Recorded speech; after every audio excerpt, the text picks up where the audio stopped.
Hello, so ayun yung ano, yung boundary. Ito boundary to pag ganun. Ayan yung bahay. Tapos ito yung muhon. Ayan o. Bali 1,000 square meter yung nasukat.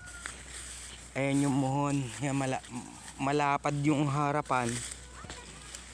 Lalakad ako dito. Ayan. Ito luma to. Ayan yung bagong muhon oh. Yun yung kinabit nila.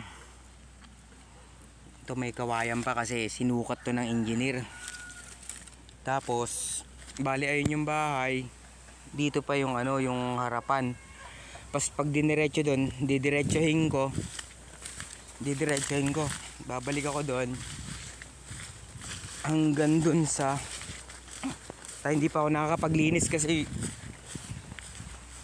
trabaho ko eh. Ayan, bali yun nandun, yung nakita mo kanina. Kinumpara ako dun sa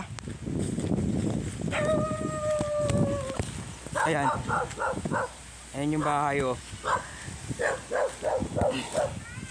Malawak pa. Ito yung kilante.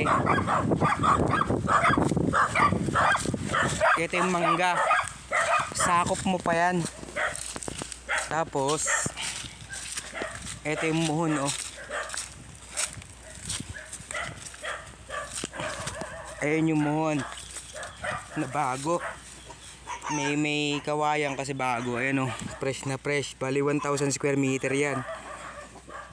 Ayun yung ginawa ko. Pag ganun, ayan yung nilakad kung nakita mo kanina, yan sakop to. Sakop to.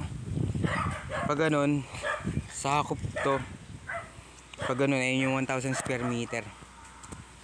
Eh wala pang ano, wala pang down payment pa lang yung pasukat pero nagkamuhon na.